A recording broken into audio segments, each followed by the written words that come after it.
Something I learned 20 odd years ago when I started working in childcare and education was that each time we give our children, so each time we help our children to create, no, in order to help our children to learn, we need to give them multiple memory, or we need to help them to create multiple memories.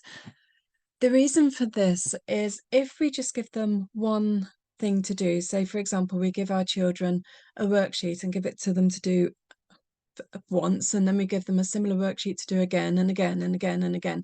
What they're doing is they're just creating one memory. So when their teacher asks them for an answer or um, they come across a situation in life where they need the answer to something, their brain only has one place to go to where it can find the information that it needs. However, if we give them multiple different things to help them learn, we're helping them to create multiple different memories. So, for example, um, for times tables is an easy example. If we're supporting children with learning times tables, we might give them or we might play a game of bingo, a game of pairs, a snakes and ladders game. We might do some colouring by numbers or something like that related to times tables.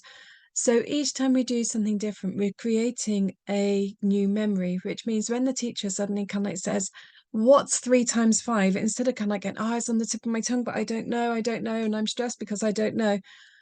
They can actually put their finger on the piece of information that they need, and they will know that it's 15 because they've now got multiple places in their brain where they can go to find this piece of information.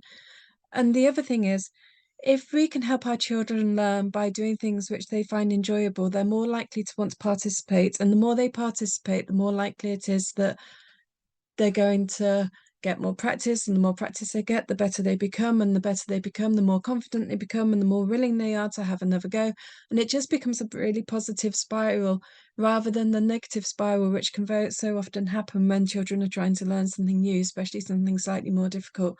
So that's why I'm such a huge advocate of trying to make learning fun for our children, but also using multiple different resources so that it's it's enjoyable, but it's also effective in helping them recall the information at a later date.